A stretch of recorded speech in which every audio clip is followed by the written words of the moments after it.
y nos vamos a introducir en la escultura y los nuevos paradigmas, ¿no? Aquí nos vamos a sumergir en un aspecto un poco más profundo, digamos, de la escultura contemporánea, y para eso nos vamos a hacer la primera pregunta en relación a lo que nosotros entendemos por escultura. Acá vemos esculturas, una escultura contemporánea, emplazada ¿cómo se llama?, en una ciudad, y al lado estamos viendo una escultura de Anton Pevsner de la primera década, entre la primera y la segunda década del siglo XX, o sea, vale decir, entre 1910 y 1920. Entonces nos damos cuenta que muchas cosas que consideramos como contemporáneas, actuales, tienen raíces en obras que ya hicieron los escultores a principios del siglo pasado. Entonces es importante tener esa noción, porque esa noción es la que nos va a permitir saber de qué somos especialistas, ¿no? Especialistas en el área del arte. Sobre todo ustedes, que son profesoras y profesores, van a tener, digamos, conciencia de que el arte escultórico ha evolucionado hace mucho tiempo atrás, ¿no? Hace mucho tiempo atrás ya esto, más estoy hablando de más de un siglo, se generó este divorcio entre la representación figurativa y la abstracción. Pero lo primero es decir que es un paradigma, ¿no? Un paradigma es un término de origen griego, paradigma, que significa modelo, patrón, ejemplo. Es un sentido amplio que corresponde con algo que va a servir como modelo o ejemplo a seguir en una situación dada, ¿no? Cuando nosotros pensamos en los paradigmas, ¿no? Como muchos trabajos hicieron mención al estallido social, ahí vemos cómo la sociedad busca un cambio de paradigma, o sea, vale decir, busca cambiar, digamos, el modelo a seguir, ¿no? Aquello que tiene que ser el patrón, el ejemplo de la sociedad. Y para eso una de las primeras cosas que tenemos que observar de manera crítica es justamente esta, la definición del diccionario de la Real Lengua Española, ¿no? Que dice que la escultura es el arte de modelar, tallar o esculpir en algunos materiales figuras en 3 dimensiones. Otra dice que es una obra hecha por el escultor, y una tercera que dice fundición o vaciado que se forma en los moldes de las esculturas hechas a mano. La verdad es que estas definiciones son muy técnicas y son bastante pobres, ¿no? Entonces no son capaces de dar cuenta de lo que significa la escultura como una disciplina de las artes que genera lenguajes simbólicos a través de las formas tridimensionales, pero también a través de la utilización del espacio. Entonces ya nos damos cuenta de que hay una primera noción, ¿no?, que está de algún modo obsoleta. Para este ejemplo, quiero justamente hablar de estos dos hermanos, Antonín Pevsner y Nahum Gao, que son los que en realidad se llaman Antonín Pevsner y Nahum Pevsner, ¿no? Nahum cambió su apellido para diferenciarse de su hermano, que también era artista. Estos dos hermanos fueron escultores rusos, ¿no? Y formaron una parte muy importante del comienzo del arte del siglo XX, ¿no? Y fueron protagonistas de lo que se llamó el constructivismo ruso, ¿no? El constructivismo ruso fue un movimiento que nació al alero de la Revolución Rusa y que lo que hacía era finalmente cuestionar, ¿no?, la tradición, ¿no?, la tradición del arte y la tradición de la escultura. Había una nueva sociedad, y esa nueva sociedad, que era la sociedad rusa, ¿no?, o la sociedad bolchevique rusa, requería también una nueva visión del arte, ¿no?, una nueva visión del arte y del hombre. Y para eso Nahum y Antonín fueron protagonistas. Antonín Pevsner nació en Bielorrusia, ¿no? Él estudió en la Escuela de Bellas Artes de Kiev, en Ucrania, ¿no?, en San Petersburgo, en lo que ahora es Rusia. Y tarde comenzó, digamos, él a meterse en el cuento del arte y la abstracción. Sin embargo, al principio tuvo cierto acercamiento a lo figurativo, ¿no? Y es que lo vemos en esta obra que es el retrato de Marcel Duchamp. También me parece importante porque ellos recibieron una influencia de Marcel Duchamp, que nosotros ya lo revisamos, ¿no? Con toda esta propuesta del ready-made, del objetual, etc., ¿no? Y desde ahí también los hermanos Pevsner propusieron también temáticas geométricas que fueron dialogando también con este espíritu nuevo de la sociedad. Y sus esculturas se fueron transformando cada vez en expresiones más abstractas. Entonces, estas formas abstractas, finalmente lo que buscaban era generar volúmenes o fuerzas que estaban referidas a ideas que tenían que ver con la cosmogonía, ¿no? O con las formas esenciales, o con los ritmos de las energías. Entonces, la constitución, digamos, de este imaginario, de formas, de este imaginario escultórico, también tenía que ver con observaciones distintas a las tradicionales que tenían los artistas que hacían o que realizaban esculturas, ¿no? Generalmente la mirada siempre estaba ligada a la naturaleza directa. Aquí hay una visión también a la cosmogonía, ¿no? Al universo, a las fuerzas que se desenvuelven, a las fuerzas básicas de las ciencias también. Y aquí estas obras, Mundo, Germen, son un claro ejemplo de ello, ¿no? Es donde vemos cómo podrían materializarse formas que dialogan o que expresan movimientos naturales de los elementos, ¿no? O de las fuerzas, digamos, químicas. Entonces, toda esta visión, ¿no? Del constructivismo ruso tiene que ver también con esta nueva mirada, ¿no? Entonces, Anton Pevsner de algún modo quiso materializar el espacio y espacializar la materia, ¿no? Que no es algo menor. Entonces, cuando estamos hablando de esta visión, estamos hablando también de ese cambio de paradigma, de ese quiebre, ¿no? Que tiene que ver con ¿cómo se llama? Con la escultura tradicional y su visión, que estaba también siguiendo de algún modo esta idea del canon, ¿no? ¿Recuerdan cuando hablábamos del canon griego, ese canon de belleza, ¿no? Que tiene que ver con cuál es la proporción, qué es lo bello? Aquello con el constructivismo ruso se fuga, digamos, de esta visión, ¿no? Entonces, por otro lado, Gabo, ¿por qué fueron importantes? Porque también él tuvo una educación científica, ¿no? Entonces, desde esa educación científica, él tiene la posibilidad también de ver desde otro modo el arte y la escultura, ¿no? Hay una mirada desde la objetividad, desde el laboratorio, desde la comprensión de los fenómenos naturales a través del conocimiento, y se genera, ¿no? Este vaciamiento, digamos, de conocimiento entre hermanos, ¿no? Que sin duda se influyen unos a otros. Por lo demás, también la permanencia ¿cómo se llama?, de Nahum en París también acerca a su hermano Gao a conocer también lo que era todo en toda esa época, ¿no? Estamos hablando del año 1913-1914, ¿no? El mismo año en que Marcel Duchamp en Estados Unidos también estaba inaugurando su primer ready-made, ¿no? Entonces estamos hablando de personajes que eran contemporáneos a Marcel Duchamp. Entonces sus viajes por Europa también le van permitiendo conocer el pensamiento de estos artistas que están ingresando de algún modo a nuevas concepciones del arte, entre las que podemos ver, por ejemplo, lo que fue el cubismo, ¿no? El cubismo tuvo una importancia fundamental al principio de la vanguardia, el futurismo.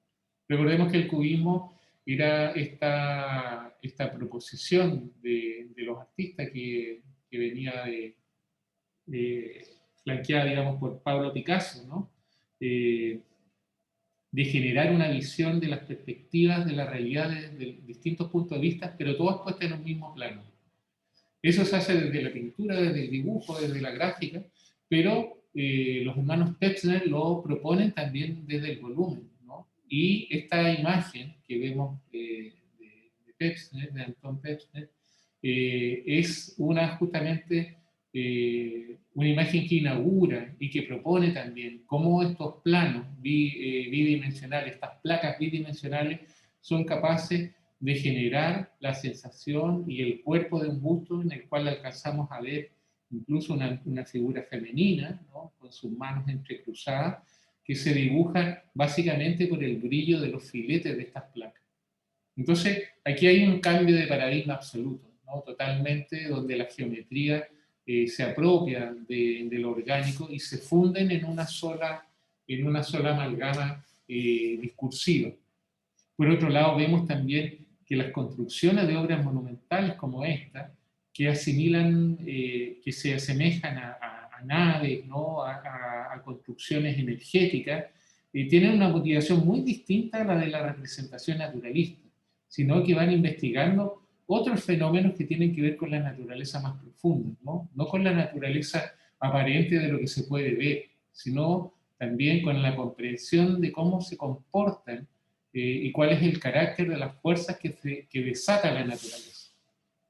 Entonces, todas estas observaciones hacen que el constructivismo ruso, de algún modo, continúa también como una consecuencia intelectual y natural de lo que Duchamp inaugura en su reflexión frente a los ready-made.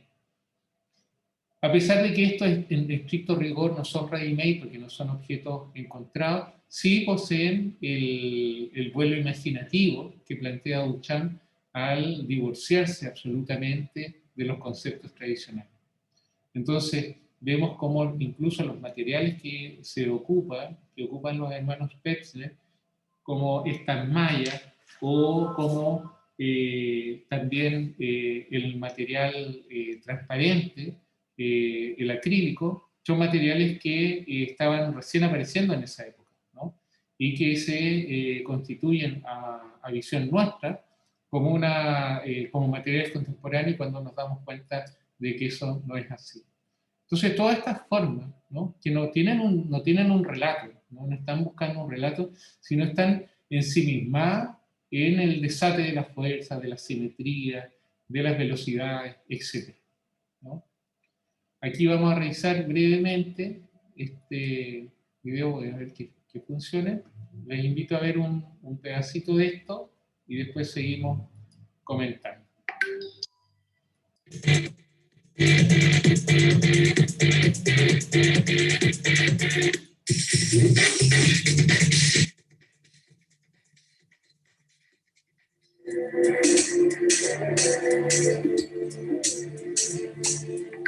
Con el estallido de la Primera Guerra Mundial y los años de agitación tras la Revolución Soviética, se vivía en Rusia un florecimiento del arte de vanguardia. La caída del régimen zarista y la posterior guerra civil marcaron el inicio de un proceso que en 1917 culminaría con la Revolución de Octubre. El 7 de noviembre de ese año, el Partido Bolchevique de Orientación Comunista accedió al poder en Rusia y proclamó el establecimiento de un Estado socialista.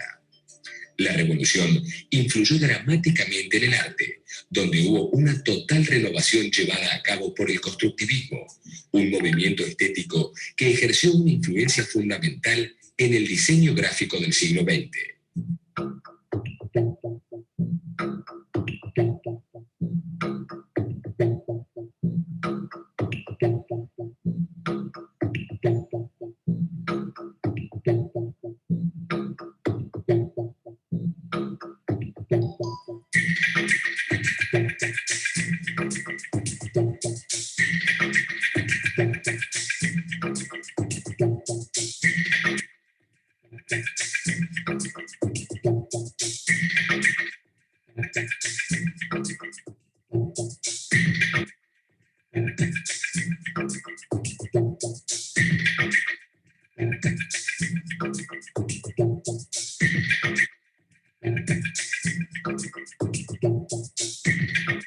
Los antecedentes del constructivismo pueden rastrearse en los movimientos de vanguardia que se manifestaron en toda Europa a partir de la primera década del siglo XX.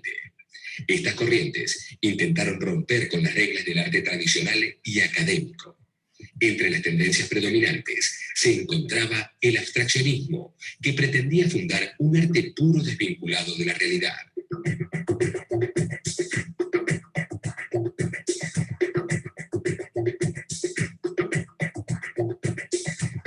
Hacia 1910 se integraron en la vanguardia rusa con el nombre de cubofuturismo, el cubismo francés y el futurismo italiano. Este movimiento estético de escritores y pintores se hacía eco de la fascinación futurista por el progreso y los adelantos técnicos y de las formas abstractas del cubismo.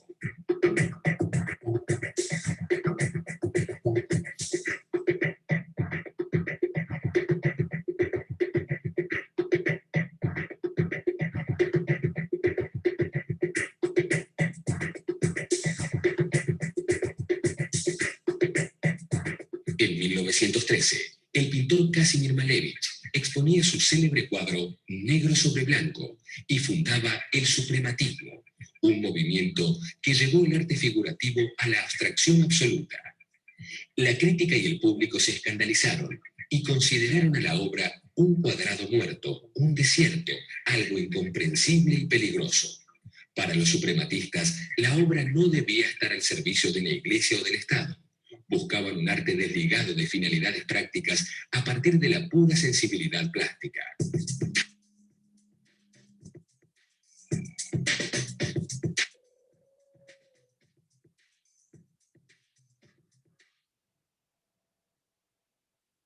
Bueno, vamos a dejar hasta aquí el video. Después ustedes lo van a poder ver completo, ¿no?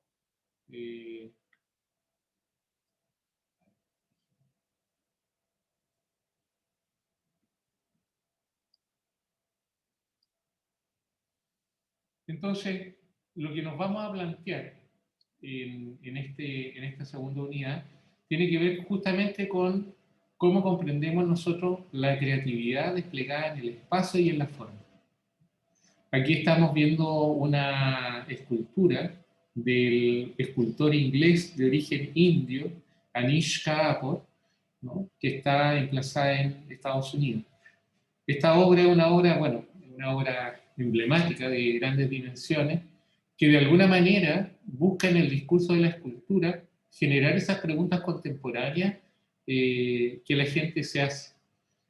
Aquí lo interesante de esta gran escultura, este gran objeto, es justamente su cubierta y su forma, porque es una forma totalmente orgánica. En Estados Unidos le tienen varios apodos, ¿no? Ahí en los trabajos que ustedes me entregaron, vi yo también, me enteré de algunos apodos que tenían algunas esculturas en Concepción, como uno que me hizo mucha gracia, el de las papas fritas, que era el memorial del 27F, del terremoto del 2010, y aquí los norteamericanos le dicen a esto el frijol, la semilla, etc. Pero básicamente es una forma orgánica que refleja su entorno. Entonces lo que refleja es lo que lo circunda, finalmente refleja su propio espacio. Y ahí hay muchas reflexiones interesantes que motiva esta escultura. Entonces, lo que nosotros vamos a comenzar